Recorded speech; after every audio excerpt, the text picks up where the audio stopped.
Bom, pessoal, boa noite. Acho que a gente pode começar os trabalhos. A ideia, então, é a gente fazer essa breve discussão, esse breve lançamento do No Harm Research. Então, algumas 2 semanas atrás, a gente teve o projeto Guarda-Chuva aprovado pelo CEP do Hospital Conceição, coincidentemente, né? O hospital onde o projeto todo começou, lá em 2017. Então, a gente ficou muito feliz que esse projeto foi aprovado, que o CEP teve um entendimento sobre os dados que a NoHarm tem, que a gente pode utilizar eles na pesquisa, né? Então, não sei se todo mundo sabe, mas a gente assina os contratos com os hospitais que a gente possa utilizar esses dados para pesquisa, né? Então, como a gente veio da pesquisa, a gente acha que seguir nesse caminho é muito importante para desenvolver novas funcionalidades, desenvolver a ciência e principalmente permitir que grupos de pesquisa possam utilizar os dados da NoHarm para desenvolver alguns estudos. Então, e a gente ficou muito feliz então que a gente teve esse projeto aprovado, que a gente possa seguir, dar continuidade à nossa missão de pesquisa, né? E então, só para lembrar um pouquinho vocês, né, a origem da No Harm, eu acho que é importante, né? O Bordini está aqui representando a Escola Politécnica e a PUC, né? O Joaquim também, colega de doutorado. Então, a No Harm e esse projeto todo surge de uma colaboração do Hospital Conceição com a PUC, né, que surgiu então e deu a criação a esse grupo de pesquisa, que é o grupo de inteligência artificial na saúde, né, um grupo que foi lançado acho que em maio de 2018, né, Bordini, acho que mais ou menos nessa data. Mas a ideia então desse grupo foi desenvolver então pesquisas que envolvam a área da saúde e utilizando esses dados do Conceição. E daí desse projeto, então, surgiu a No Harm, que é uma startup sem fins lucrativos, né? É um sistema que, então, traz inteligência para a farmácia clínica, um sistema inteligente para a farmácia clínica, né? A farmácia clínica já é inteligente. Então, é uma startup open source que a gente, então, tem essa ideia de fazer open innovation, né? Ou conhecimento aberto. Então a gente tem essa ideia de compartilhar aquilo que a gente faz. Então a gente tem um software que a gente desenvolve aberto e agora com esse projeto Guarda-Chuva os nossos dados também são abertos para que qualquer pessoa que queira desenvolver ciência em cima desses dados possa solicitar acesso e a gente liberar. Então, só para mostrar algumas carinhas por trás da No Harm para vocês, né? Várias delas estão aqui, muito feliz que vocês estejam aqui nesse novo passo que a gente está dando, né? Então, a No Harm surgiu de uma colaboração do projeto meu e da Ana, mas o Fábio também esteve muito envolvido na produtização dessa ideia, né? Da gente pensar nesse projeto como um produto que poderia ser consumido pelos hospitais. Depois veio o Marcelo, o Augusto, nessa parte de tecnologia. A Gabi veio com essa ideia de ensino, a Kelly nos ajudando também na parte de curadoria dos medicamentos, a Paula e a Júlia em levantar esses dados, o Rodrigo na parte comercial, o Celso e a Ana Lúcia na parte de curadoria dos medicamentos também. Daí agora a gente tem a Cauane, que é a nossa estagiária, e todos vocês que agora estão nessa parte de pesquisa que a gente tenta, então, uh, desenvolver. Então, só para relembrar um pouco de vocês, a filosofia da No Harm é que a gente tem essa ideia de conhecimento aberto, então a gente tenta mostrar tudo que a gente faz, como que a gente faz. Lá no GitHub a gente tenta concentrar todas essas nossos instrumentos que a gente usa. A gente é uma startup sem fins lucrativos, a nossa ideia então é entregar mais valor para a sociedade do que para a empresa. Então esse lucro, essa sobra de valor, a gente tem muito interesse de utilizar ele para pesquisa. Então o governo hoje não financia tantas pesquisas, então a gente vai começar a financiar as pesquisas nós mesmos. E outro lado de impacto social é entregar a No Harm de forma gratuita para o SUS. Então, isso faz com que essa tecnologia seja mais democrática, né, e inclusiva, né, dando essa solução para hospitais que potencialmente não teriam recurso para absorver. E a gente também atua num tripé de desenvolvimento de soluções, que hoje é a No Harm, de ensino, muito puxado pela Gabi, então capacitar essas profissionais, essas farmacêuticas nessa área da farmácia clínica que não é estudado geralmente na faculdade de farmácia, né? E também nessa área de pesquisa. Então a gente tem esse tripé aí. Mas fazer pesquisa com, né, criando algoritmos ou mesmo pesquisa de análises clínicas, né, de relação entre paciente e medicamento é um pouco complexo. Primeiro ponto pelo acesso aos dados, né? Então tem esse estudo do Matina aí do ano passado que fala desse fluxo de eu criar uma inteligência artificial que realmente impacte a prática clínica. Então a gente tem que ter os dados, né? Então a gente tenta facilitar esse acesso aos dados através da NoHarm, do projeto Guarda-Chuva, e desenvolver então essa pesquisa, avaliar se tem uma adesão, monitorar essa melhoria e então trazer para a prática clínica. Então a gente entende que a gente fornece esses dados, auxilia um pouco nesse desenvolvimento de projeto com visão de aprendizado de máquina, inteligência artificial. Se esse projeto trouxer melhoria, a gente tem uma facilidade muito grande de implantar isso na NoHarm e entregar para os hospitais. E é isso que a gente entende, que a gente consegue, então, ligar de uma forma muito rápida essa pesquisa à prática clínica através da NoHarm. Então, a NoHarm ela é esse veículo que, então, ele pode trazer, é um veículo que traz dinheiro para pesquisa, é um veículo que traz dados para pesquisa, é um veículo que aproxima a pesquisa da prática clínica, é um veículo de promover empregos e desenvolvimento de soluções. Então, tem várias áreas onde a gente pode atuar aí como veículo no NoHarm. E então agradeço muito a participação de vocês aqui, fico muito feliz que todos estejam aqui. E eu vou passar a palavra para a Ana para ela explicar o nosso projeto Guarda-Chuva. Só deixa eu te trocar de telinha aqui, Ana. Então, eu acho que, primeiro eu queria agradecer, assim como o Henrique agradeceu, eu quero agradecer a todos vocês. Acho que esse é o primeiro passo que a gente está dando para um trabalho que eu acredito muito, e eu e o Henrique, a gente é muito da pesquisa, né? E que bom ver as carinhas assim de vocês que também são, né, muito da pesquisa, né? Então, fico muito feliz assim desse momento estar acontecendo e de ter sido aprovado até muito rapidamente, né, o nosso projeto. Então o nosso projeto, Guarda-Chuva, né, tem o propósito que é a segurança do paciente, né. Esse é o principal.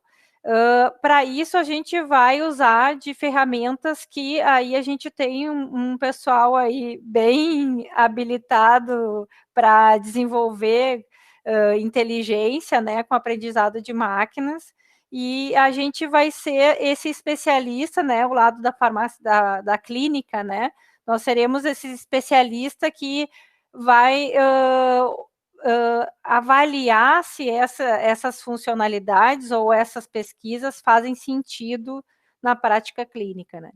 Então, o nosso projeto, desde o início, né, tem a ver com os eventos adversos, né, em hospitais, que como a gente sempre fala, né, nas nossas apresentações, né, causam a morte de até 3 brasileiros a cada 5 minutos, né.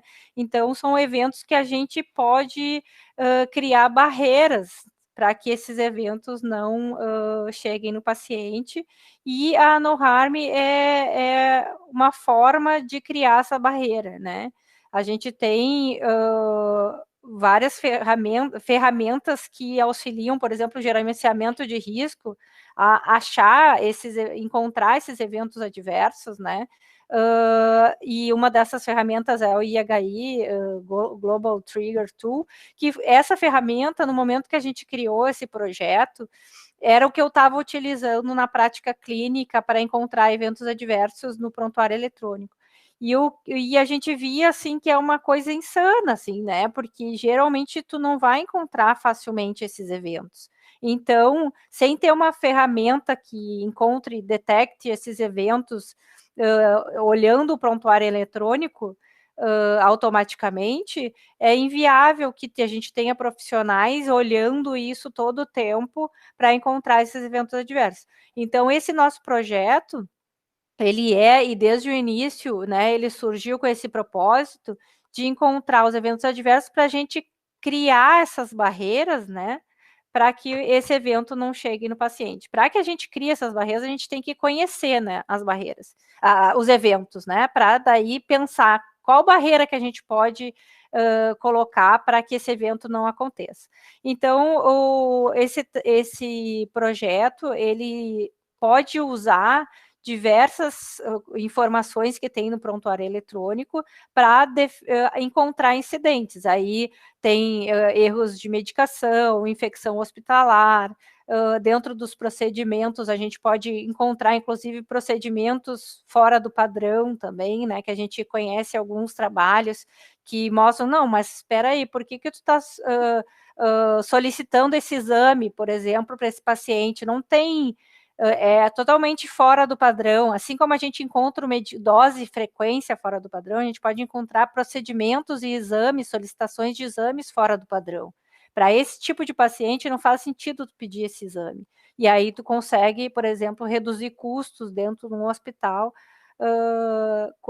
encontrando dentro desses dados que a gente tem disponível, as questões específicas de eventos adversos, de procedimentos fora do padrão, várias informações que a gente pode tirar desse prontuário eletrônico.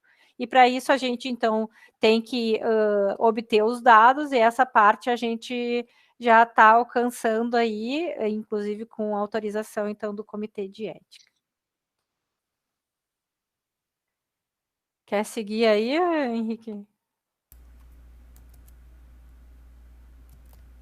Então, a gente tem, a gente está hoje com 13 hospitais, né, em atividade com 13 hospitais, o total, então, de 2,5 milhões de prescrições, 3,8 milhões de atendimentos, e 33 milhões de exames, evoluções, intervenções. Então, a gente tem um volume de dados que é infinitas possibilidades de pesquisa, né? Basta a gente olhar para esses dados e conseguir entender o que uma pesquisa pode trazer de benefício para a prática clínica e então gerar essa pesquisa que comprove que isso vai trazer um benefício, né? Para daí a gente implementar na NoHarm ou até fazer um outro processo que seja útil também, né? Não fica só fixo em criar funcionalidades para NoHarm. Nosso propósito é aumentar a segurança do paciente. Se a pesquisa vai trazer melhoria no ambiente hospitalar, independente da NoHarm, ela é do nosso interesse. Então, não fica só nessa questão da funcionalidade. Claro que a gente tem interesse em ter novas funcionalidades que tragam segurança do paciente, sim. Mas a pesquisa do Instituto de Inteligência Artificial na Saúde, ela tem o propósito de aumentar a segurança do paciente de forma geral. A gente traz aqui para mostrar o potencial que a NoHarm tem de desenvolvimento de pesquisa, né? Em todos esses dados aqui dá para desenvolver diversas pesquisas. E a ideia dessas pesquisas é fazer levantamento e sistemas de indicadores de risco, né? Aqueles indicadores de risco que a gente consegue colocar no NoHarm, a gente vai colocar. Aqueles que a gente não consegue, que faz um levantamento só de avaliação de uso de medicamentos, ou que isso pode ajudar outra empresa ou outro hospital, a gente fica muito feliz de poder colaborar. Mas a ideia é que, se a gente conseguir desenvolver um sistema, um algoritmo que melhore a segurança do paciente, a gente vai focar a pesquisa nessa direção também, né? Então, para começar a apresentar trabalhos que já estão em desenvolvimento com o uso dos dados da NoHarm, eu vou chamar a Gabi. A Gabi, então, ela é aluna de mestrado da UFSPA, orientada pela professora Karine Blatt. Então tá. Bom, gente, então eu me chamo Gabriela, eu sou farmacêutica, atualmente eu trabalho na Santa Casa, já fui da área da dispensação, mais assistencial, hoje estou um pouco mais voltada para a gestão de estoques na Central de Abastecimento Farmacêutico. Estou concluindo um pós em farmácia hospitalar e farmácia clínica, e ano passado entrei no mestrado, então, com a prof. Karine, no mestrado de hepatologia, né, de medicina, focado em hepatologia da UFSPA, e o nosso grupo de pesquisa, ele trabalha com lesão hepática induzida por medicamento. Então, acho que vai muito ao encontro do projeto da No Harm, trabalhando com essas reações adversas e com a segurança do paciente. O meu projeto é para detecção da lesão hepática induzida por medicamento. Pode passar, Henrique. Então, a gente trouxe um pouquinho para contextualizar, no termo em inglês é Drug Induced Liver Injury. A gente fala muito em DILI, então já trago assim no título, porque eu vou ficar no DILI. A lesão, ela é causada por medicamento ou também planta medicinal fitoterápico, né? Essa lesão hepática, que ela é considerada uma reação adversa ao medicamento. Ela é responsável por 10 a 33% das hepatites agudas, e ela é uma reação adversa considerada rara a princípio. Ela teria uma prevalência de 1% no ambiente hospitalar, mas a gente sabe que esse dado ele é bastante subnotificado como qualquer RAM, mas essa em específico porque a detecção e o diagnóstico final dela é bastante difícil. E é um tema bem atual. Então, tem se falado muito dela recentemente. Então, temos ainda poucos dados na literatura. É muito importante a gente estudar a DILI, pessoal, porque o prognóstico dela pode ser desde uma lesão reversível, que com a interrupção do medicamento, o fitoterápico, o paciente vai estabilizar e voltar ao normal, né? Mas pode acontecer necessidade de transplante hepático e até o óbito, e não é tão raro. A gente já viu casos, inclusive, na Santa Casa, principalmente com o uso de chás, né, da cava-cava, por exemplo. Então, pode só voltar aqui rapidinho. Pessoal, o diagnóstico da DILI, ele vai começar principalmente, o que vai me alertar da DILI é os marcadores hepáticos, né? Principalmente as enzimas hepáticas, então a gente vai trabalhar bastante com ALT, AST e também fosfatase alcalina. Mas a DILI, ela é bastante complexa e o diagnóstico dela vai ser por exclusão. Então a gente está trazendo aqui um tema que dá bastante coisa para falar, porque eu preciso excluir outras causas que podem estar acontecendo aquela lesão, né, como doença hepática crônica, infecção por outros vírus, né, até a própria hepatite, enfim, pode ser alguma doença autoimune, e aí, então, fazendo esse diagnóstico de exclusão, que eu chego e fecho que pode ser a DILI, no caso. Pode passar. Uma coisa que a gente está trazendo, muito importante e bem bacana, é a avaliação de causalidade dela. A gente tem algoritmo, não é algoritmo, mas a gente usa uma ferramenta, que é o RUCAN, que ela é específica para avaliar essa reação adversa. Então, tem outros algoritmos que avaliam, outras ferramentas que avaliam reação adversa, como o Naranjo, mas o RUCAN é específico para a DILI. E ele vai avaliar 7 domínios, que é o tempo de início da lesão, a evolução dela, né? Se o paciente tem algum fator de risco, porque a DILI, ela pode estar relacionada com o uso do medicamento, por exemplo, uma dosagem maior, que a gente sabe que pode acontecer, a hepatotoxicidade, mas tem também fatores do paciente, inclusive predisposição genética, que pode ocasionar a DILI, né? Facilitar para ocorrer essa reação. Também a gente vai avaliar o uso concomitante de medicamentos que podem ser hepatotóxicos, vai fazer a exclusão de outras causas que poderiam estar gerando aquela lesão. Também ele vai estudar se o medicamento que eu estou suspeitando ele tem um perfil hepatotóxico previamente conhecido. E também ele avalia um domínio que nem sempre é possível de definir, que é se eu interrompo o fármaco e depois exponho o paciente de novo a esse medicamento, se ocorre a lesão de novo. Então, esse é o RUCAN.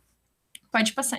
Aqui eu trouxe uma fotinho para vocês, ele na verdade é um score, né? Vai ter algumas perguntas que eu vou fazendo nessa avaliação, e aí eu vou dando um score para o paciente, que vai depois dizer se a lesão ela é provável, ou é não provável, pouco provável, ou muito provável. E eu trago para vocês que é interessante, porque o RUCAN ele é muito recente, a prática dele. Por exemplo, ele foi validado para o português apenas em 2020 e 2021, né? Depois a Karine pode me corrigir, pelo nosso grupo de estudos. Então, até conversando com médicos, hepatologistas, gastroenterologistas, eles não conhecem essa ferramenta e pouco se fala sobre DILI. E ela é uma ferramenta internacionalmente usada e aceita como o melhor que a gente pode usar na avaliação desse tipo de lesão. Então, também estamos trazendo conhecimento aqui para o Brasil, né?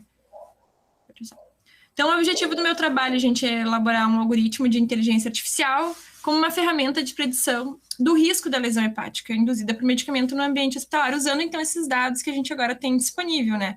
A gente quer usar rastreadores para identificar essa reação antes do paciente já ter um quadro grave. Então, como que a gente pode fazer para alertar daqui a pouco o farmacêutico clínico a ver esse paciente antes, alertar o médico e fazer intervenções, gerar alertas, né, de decisão clínica. Pode passar. Então, hoje, na minha metodologia, eu vou fazer um estudo de corte retrospectivo. A gente vai avaliar primeiro em 3 hospitais, porque são os hospitais que têm o nosso critério de inclusão, que seria estar cadastrado na NOHARM, ter evolução em prontuário disponível, porque eu preciso acessar esses dados, né? Até para aplicar o RUCAM para esses pacientes que têm alteração. E eles têm que ter, então, esses marcadores hepáticos disponíveis, principalmente a AST-ALT, que é a primeira coisa que eu preciso avaliar. Hoje, a gente está desenvolvendo um piloto de busca desses pacientes para eu começar a validar meu método de busca mesmo de aplicação do RUCAM, para avaliar se o paciente tem o desfecho DILI ou não. Aí a gente vai, a partir desse piloto, ir calibrando os pesquisadores. Então, a gente tem também os voluntários de iniciação científica que vão me ajudar nesse projeto, a Karine, para depois a gente poder avaliar esse banco de dados completo, que mais ou menos a gente já puxou, e para a marca que a gente colocou, né, da ALT, que a gente vai puxar os pacientes, dava mais de 700, eu acho, pacientes, né, gente? Então, a primeira coisa agora que eu estou fazendo, a gente pegou 10 pacientes e eu vou começar a fazer um piloto de avaliação para ver se tem ou não desfecho. Pode passar, Henrique. E aí, a partir disso, então, o que a gente vai começar a avaliar? Essas variáveis, né? Quem tem o desfecho ou não. Eu vou avaliar os dados tanto do paciente, preciso verificar se ele tem COVID ou não, vai ser uma coisa bem importante no meu projeto, que como a gente vai usar dados bastante atuais, o COVID, ele tem conhecido essa questão de causar lesão hepática, causar alteração nos marcadores hepáticos, bem importante. Ainda não sabem se é por causa do vírus, se é por causa que o paciente do COVID, principalmente paciente grave, ele usa muitos medicamentos, então um grupo de pesquisadores tem associado com o DILI esse aumento dos marcadores hepáticos, né, esse dano. Outras pessoas têm associado com o vírus, ou então com o quadro inflamatório que o paciente acaba desenvolvendo, então saber se é COVID ou não vai ser bem importante, tem que estratificar esses pacientes. A gente vai avaliar os medicamentos que os pacientes estão usando, né, tempo de administração entre o medicamento e o aparecimento dos sintomas da lesão, se teve interrupção abrupta ou não no medicamento, e também outros medicamentos, então uma análise bem complexa. A gente vai avaliar os dados bioquímicos, então esses pacientes que eu estou puxando a primeira vez, a gente vai considerar todos os pacientes que têm ALT 3 vezes o limite superior da normalidade, usando nossa referência hoje na Santa Casa, seria 120, o valor, né, numérico.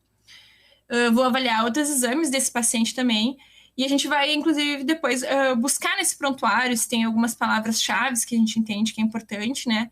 E avaliar a exclusão por doenças prévias, como alcoolismo, hepatites, outras doenças hepáticas que eu comentei com vocês. Então, acho que pode passar. Acho que é isso. Esse é o último, né? Do meu projeto. É isso, nós vamos dar a DILI, tentar desenvolver, então, essa ferramenta, esse algoritmo que alerte o farmacêutico clínico antes desse paciente estar grave, que a gente consiga identificar antes. E eu acho que a gente vai fazer um trabalho muito rico e gerar muitos dados para pesquisa, dados que podem mudar aí o panorama até da prevalência da DILI, né? Acho não, né? Eu tenho certeza que um estudo desse tamanho, com esse quantitativo de pacientes no Brasil, a gente ainda não fez. Então, vai ser um trabalho bem rico, assim. Então, nossa, achei muito legal a proposta. Eu, de fato, eu não conhecia o RUCAM, né? Fiquei conhecendo agora. A DILI é um pouco conhecida porque eu acabei trabalhando num hospital que era referência em tratamento tanto de... Desculpa, eu sou o Fábio, sou médico clínico, hoje eu trabalho na MEMED, atualmente eu sou head do setor de inteligências clínicas e já estou aí junto com o Henrique, com a Ana, com o pessoal aí da NOHARM já desde o comecinho desse projeto.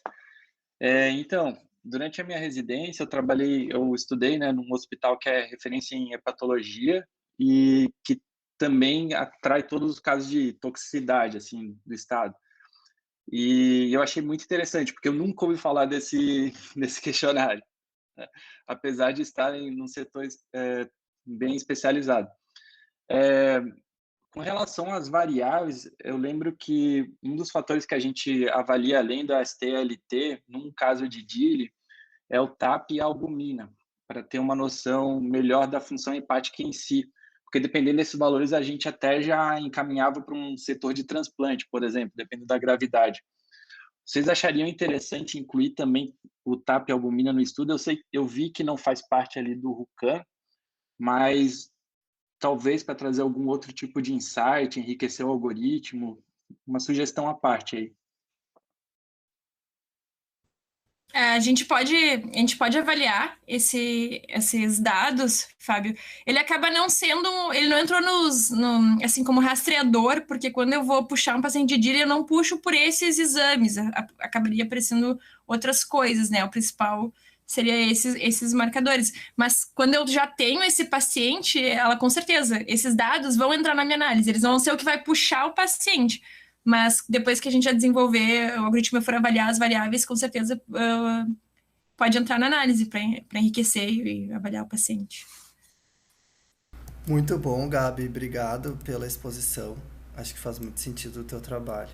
Eu vou passar a palavra então para a Paulinha. Paulinha foi minha colega na URGS e ela está agora no mestrado também. Muito feliz de ter outro trabalho de mestrado utilizando os dados da NanoHarm. Ela está sendo orientada pela Viviane Moreira lá na URGS, na computação, né? Então, a Gabi mostrou esse trabalho dela na farmácia, a Paula vai mostrar o trabalho dela na computação. Só deixa eu achar a Paula aqui.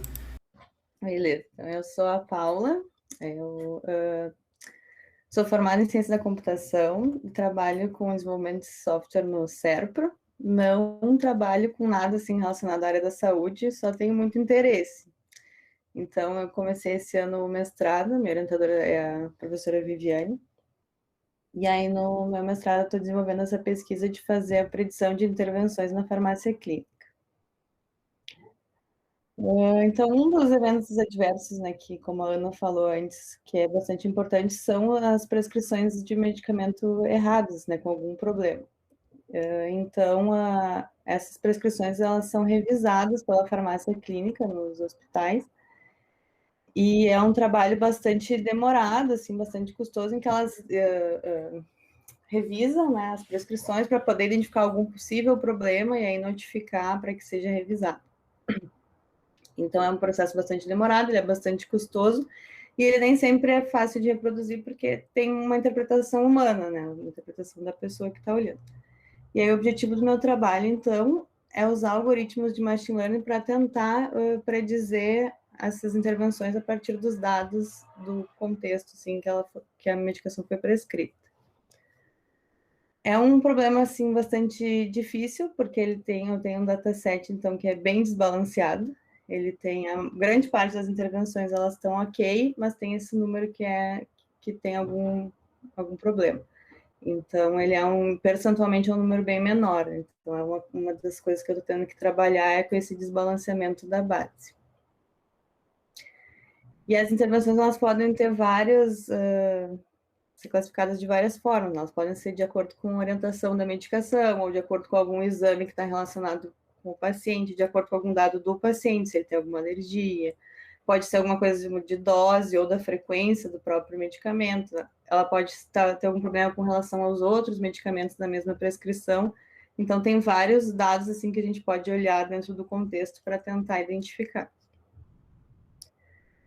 Então, o que eu estou fazendo é tratando esse problema como problema de classificação, utilizando o aprendizado supervisionado, usando essas prescrições que já foram avaliadas por farmacêuticas e foram identificadas ou não como tendo alguma intervenção.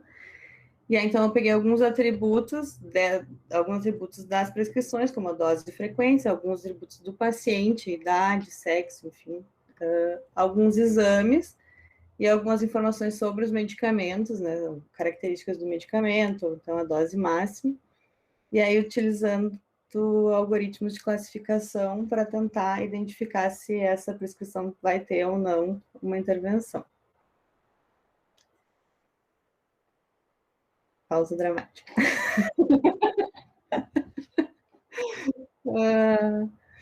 Assim, eu fiz o primeiro, ainda, né, tô fazendo vários experimentos. Primeiramente, eu usei todos os medicamentos, todas as prescrições, e aí são bastante diferentes, têm características muito diferentes. Então, ali eu trouxe um dos resultados, né, que é da métrica ROC-LC, mas ele teve um melhor, né, que foi da Gradient Boosting Classifier, só que ainda não está um resultado muito bom, assim. Então, eu parti para uma outra ideia de tentar dividir por medicamento. E aí, mesmo nessa métrica, acaba sendo um pouco parecida, assim, não tem uma diferença muito gritante, mas em outras métricas eu tive uma diferença um pouco maior, de acordo com o medicamento, porque eles vão ter intervenções diferentes, características diferentes, então algumas talvez sejam mais fáceis de identificar do que outras. Então, eu vou seguir agora nessa ideia de ir tentar fazer por medicamento e aí tentar adicionar mais informações, que eu ainda não adicionei, né, todos os possíveis, para tentar identificar e ver quais os medicamentos que a gente consegue identificar melhor, se vai ter alguma intervenção ou não. Sim. E de repente, não sei, uma ideia, se pegasse só uma classe de medicamentos para tentar predizer, tipo, pegar antimicrobiano, sei lá, uma classe e focar, assim, talvez fosse mais fácil de predizer, né? Sim. Eu acho que o tipo de intervenção, geralmente, por exemplo, antimicrobiano seria um pouco mais o mesmo estilo de intervenção, talvez tu conseguisse um resultado mais assertivo, entendeu? Porque o Sim. tipo de intervenção que a gente faz para antimicrobiano tem muito ajuste de dose, de frequência, né? Ou até suspensão do medicamento que já teve a duração de tratamento. Então, talvez tu encontrasse mais facilidade de detectar, né?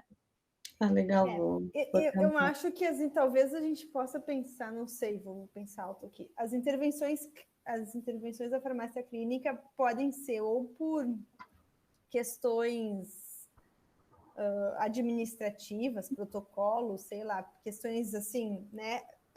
Dose ou protocolos, questões administrativas, mas elas também podem envolver questões clínicas do paciente. Então, não sei se a gente conseguisse ver isso separado, assim, porque daí questões clínicas a gente tem... Os exames, né? Eu acho. A gravidade do quadro, tempo de internação, paciente imunossupresso, paciente, enfim, com diferentes características. Setor, né, Karine? Setor seria legal também. Por exemplo, antimicrobiano, o paciente está no UTI, o tipo de setor que ele se encontra, vai ser totalmente diferente, né? Talvez vá mudar a prescrição, né? Se ele tem terapia, o tipo de intervenção. Se ele tem terapia renal ou não, daí a dose pode mudar totalmente, assim. Então, eu acho, talvez tem características clínicas e características, coisas administrativas, assim, não sei se consegue passar alguma coisa separada, assim. Mas eu achei legal, assim, vou tentar ver se o número de a proporção de intervenções dos antimicrobianos, para ver se dá para a ideia é identificar que prescrição teria intervenção farmacêutica, é isso? Muito bom, Paula. Excelente. Baita desafio. Baita Bem desafio. legal. Obrigada, um problema. É um problema complexo, mas eu acho que essa é a ideia, assim, a gente tentar enxergar nesse problema complexo onde que a gente consegue entregar a melhoria.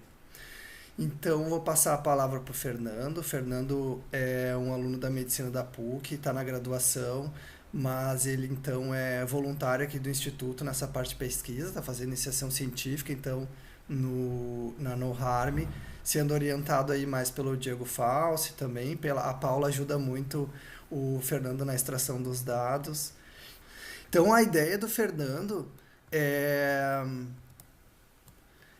avaliar a tendência no uso da dexametasona por conta de um comunicado que foi feito na Recovery, né, que é uma revista, imagino eu. Então, ele queria entender, mas houve esse comunicado na Recovery, como é que foi a mudança de comportamento dos médicos na hora de prescrever? Então, esse comunicado foi no dia 16/6, né, de 2020, e ele quer entender qual foi a mudança de comportamento a partir dessa data. Então, o primeiro dado que ele traz aqui é o dado do Google Trends. Então, o Google Trends mostra como que a pesquisa de dexametasona foi feita no Rio Grande do Sul após esse comunicado. Então, vocês podem ver que o Google Trends mostra que houve uma busca muito maior do que era feita antes desse comunicado da Recovery. Então, ele queria avaliar isso dentro dos pacientes COVID, né? Já que esse medicamento trazia essa melhora para os pacientes, né? Ou essa deixar de piorar. E ele queria entender, então, ele quer entender, então, essa mudança de comportamento.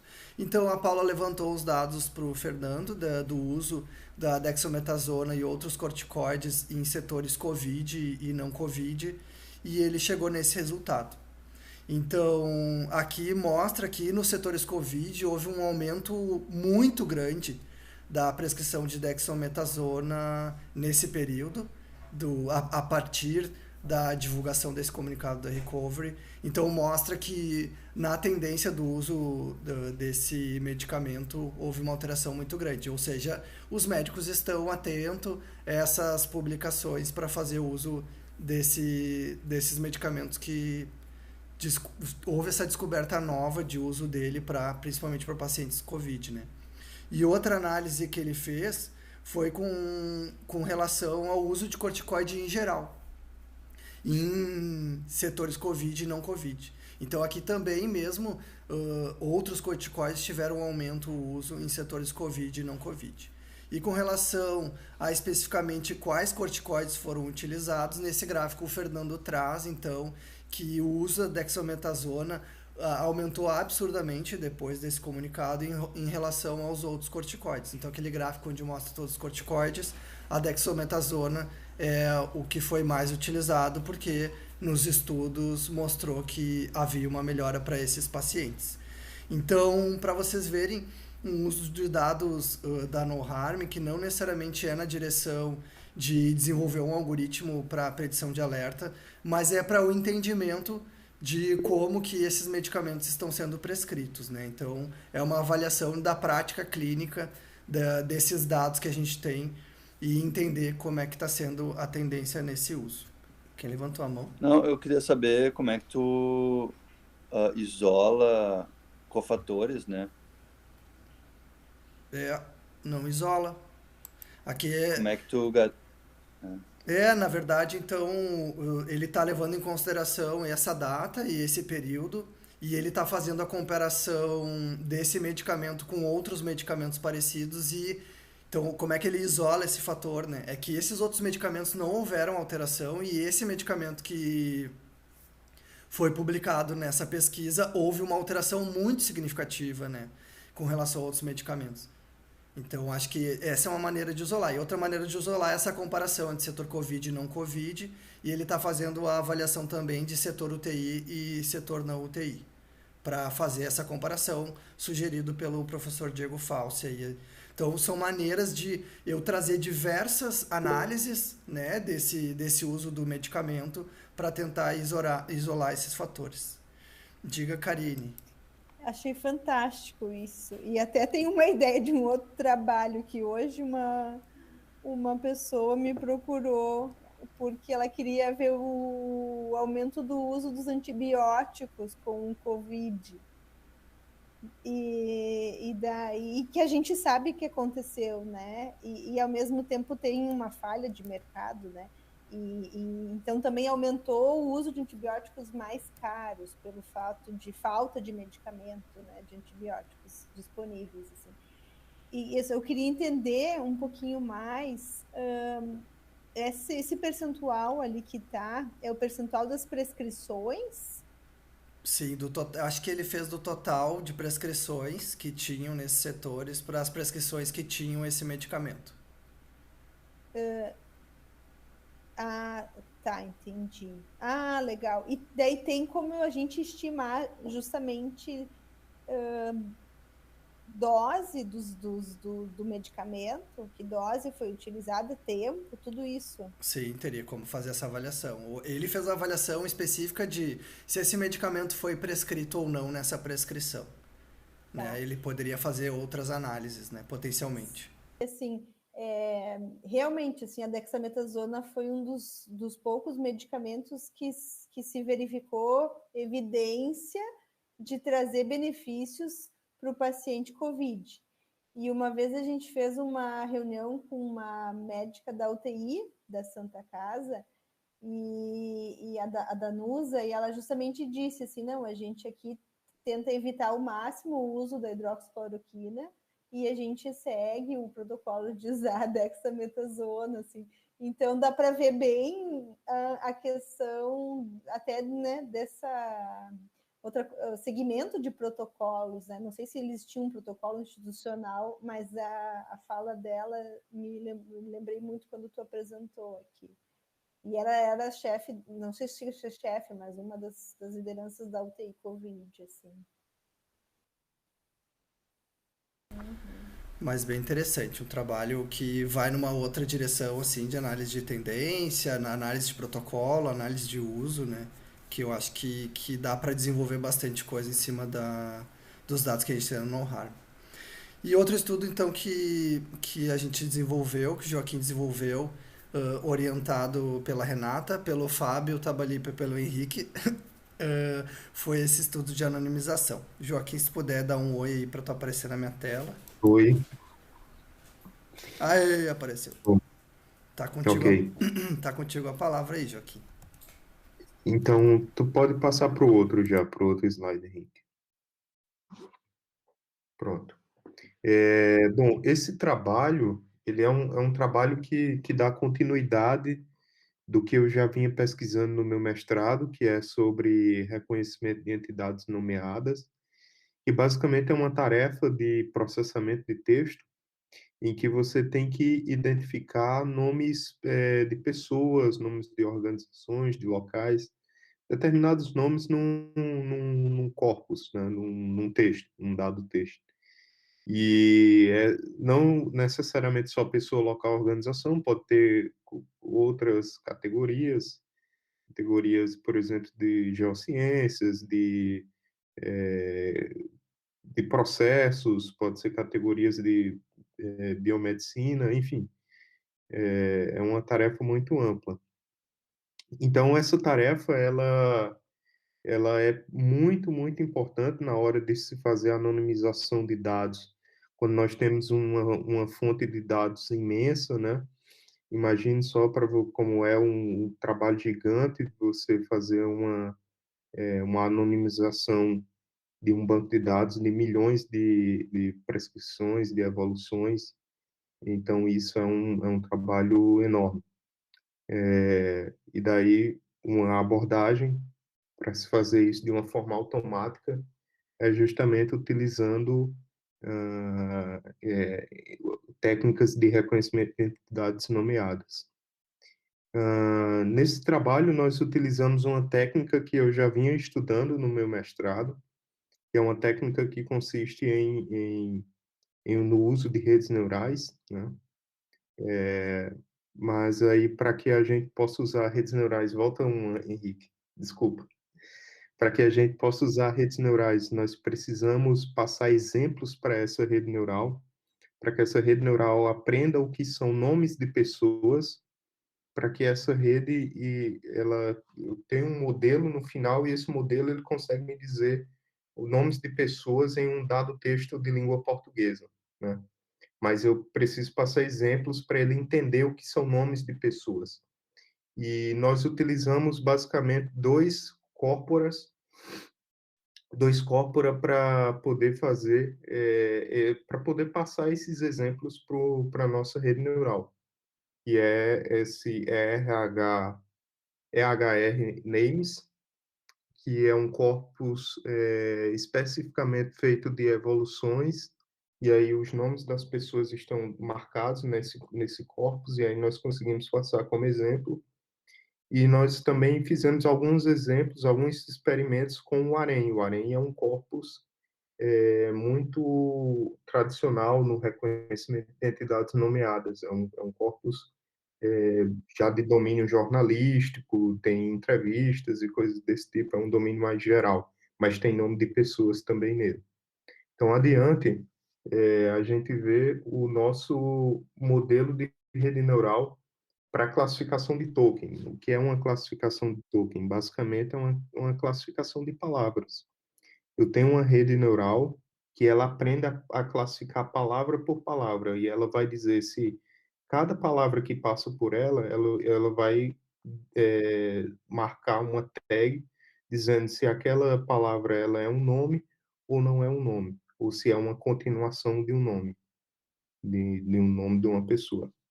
E essa rede neural basicamente é uma BLSTM-CRF, é uma estrutura muito conhecida nesse problema, uma estrutura padrão, assim, digamos, virou um padrão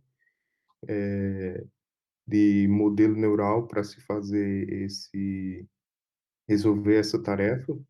E nós utilizamos alguns embeddings que são, como eu poderia explicar isso? São incorporações que representam o texto. Em vez de eu trabalhar o texto como uma unidade de palavras, como palavras mesmo, eu trabalho o texto como vetores numéricos, né? Então, o texto passa a ser números. Então, nós utilizamos esses embeddings que já são pré-computados para poder transformar o que é texto em número, para poder trabalhar com número. Adiante, a gente vê alguns dos experimentos que nós fizemos. Esses experimentos, o que é que eles mostram? Eles mostram basicamente que quando nós utilizamos só modelos de linguagem que nós chamamos de modelos tradicionais, só word embeddings, nós temos uma prescrição, perdão, nós temos uma métrica F1 um pouco mais abaixo, assim, uma coisa não tão ideal, uma coisa ainda mais rudimentar, mas quando nós utilizamos o FLAIR BVP, que é um modelo que eu desenvolvi no meu mestrado, esse modelo ele tem um impacto maior, é aí onde a gente consegue o maior nível de acerto, né? A gente consegue aí 94% de acerto.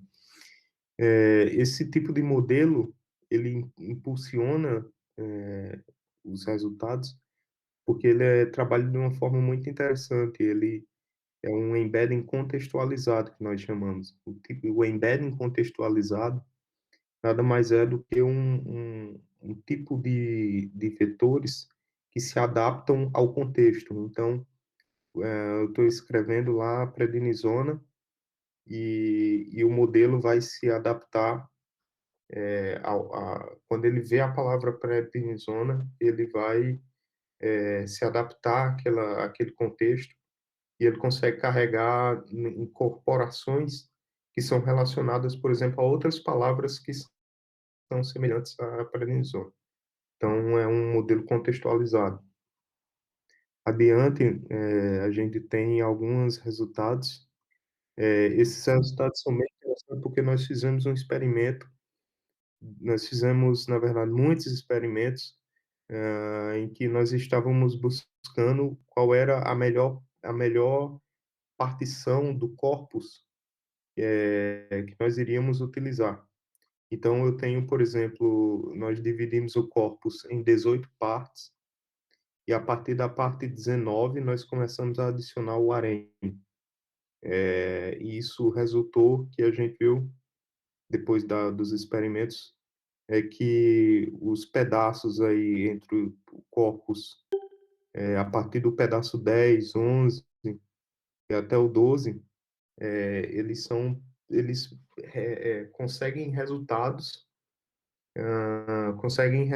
que são semelhantes ao que se consegue com o final do corpus, com o corpus completo, né? Porque aí são pedaços do corpus, e ele consegue resultados logo no início com resultados semelhantes ao que teria no final, usando todo o corpus. Ou seja, não é necessário obter tanto os dados anotados.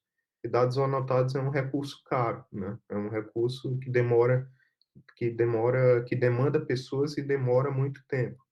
Então, nem é necessário tantos dados assim anotados para a BLSTM, CRF, para o modelo de rede neural entender o que são nomes de pessoas.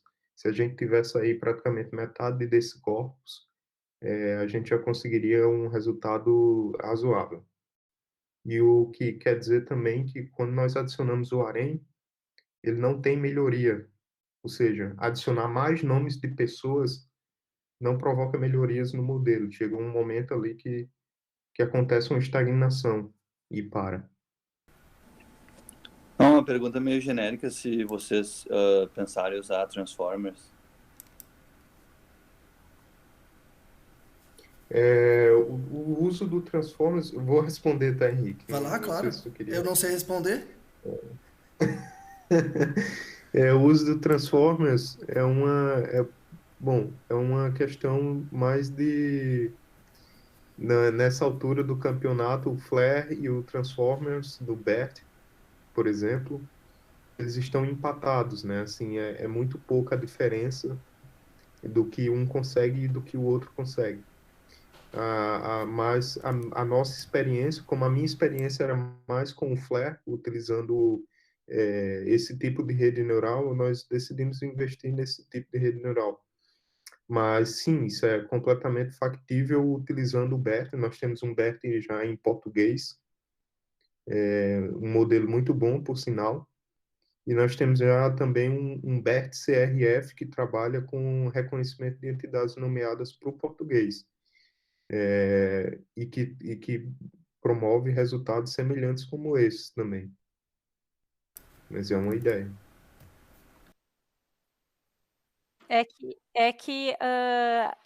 Algumas informações a gente traz na tela principal de prescrição, que são os dados e sinais, tá?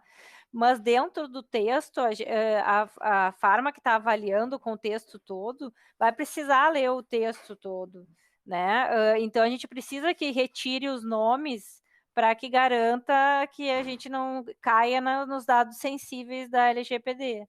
Então, a gente usa a evolução e a No Harm Care marca os dados dentro da evolução, mas a gente não retira as outras informações, entende? Porque quando a gente está avaliando o paciente, a gente tem que entender tudo, assim. Talvez um dia a gente chegue nesse ponto de estruturar todos os dados e não precisar, sei lá, traz só a conduta, traz só as doenças do paciente e o resto a gente não usa mesmo. Talvez, né, a gente chegue nesse ponto de trazendo tudo para a tela principal, o Henrique vai lá ver e ninguém clicou na evolução depois daquilo. Então, aí a gente não precisa trazer mais evolução.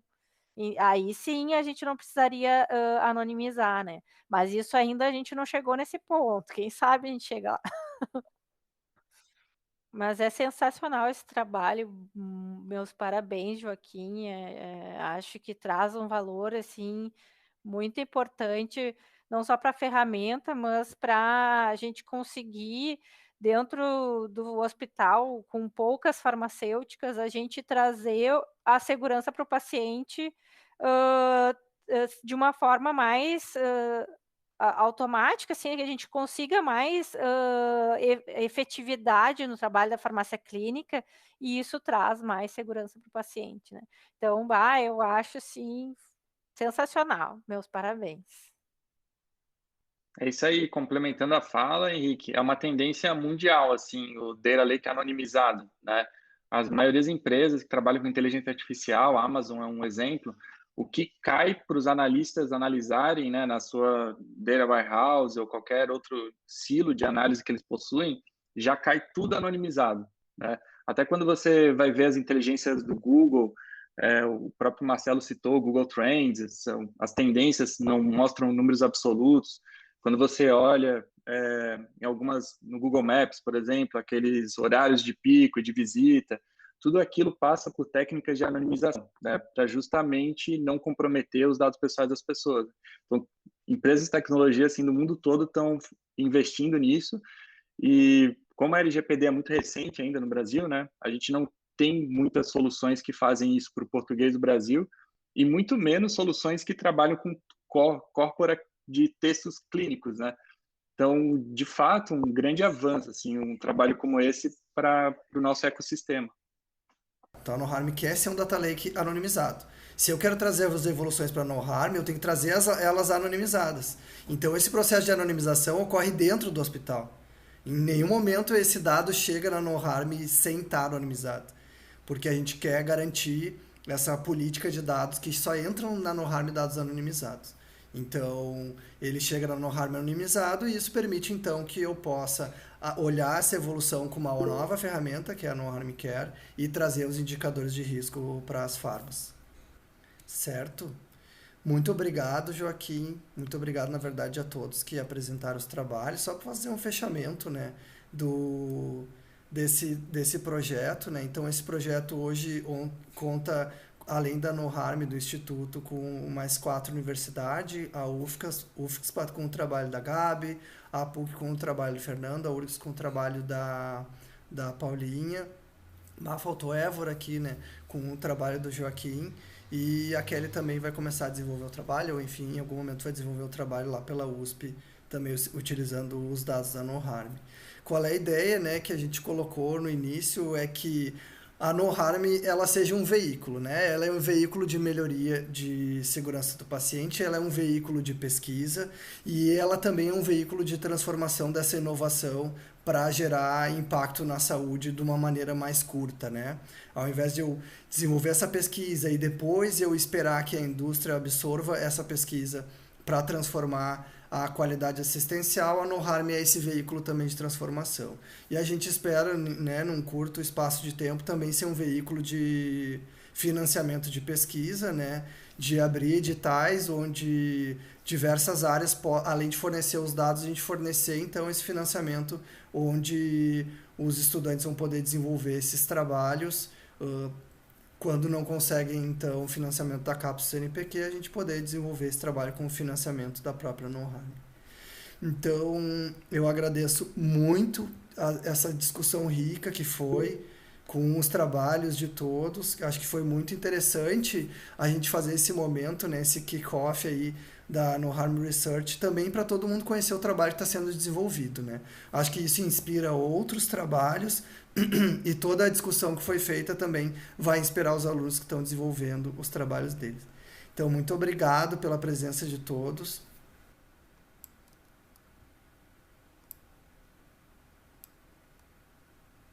Eu preciso que todo mundo faça assim, ó, para dar autorização de divulgar no YouTube. Deu! Peguei a autorização de vocês. Ô, Augusto, tu quer falar alguma coisa da Austrália lá, dessa questão que a gente está fazendo lá na Austrália que tem a ver com a pesquisa também? A gente está aqui devagarinho tentando caminhar aí os mesmos passos que estão caminhando no Brasil, com a NoHarm, com os 3 braços da NoHarm, né, que é pesquisa, ensino e desenvolvimento.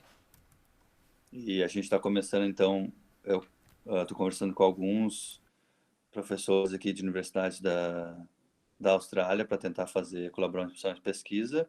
Uma professora da Universidade de Sydney já está um pouco mais desenvolvido a colaboração, que ela vai lançar, então, um projeto para trabalho de alunos de graduação, trabalho final de alunos de graduação. Ter aquela ideia que eu tinha comentado já com o Henrique e com a Ana é de ensino, né? Que essas informações que são geradas pela NoHarm, em colaboração com os hospitais e com a universidade, possam auxiliar farmacêuticos a aprender a como fazer esse trabalho da farmácia clínica, né?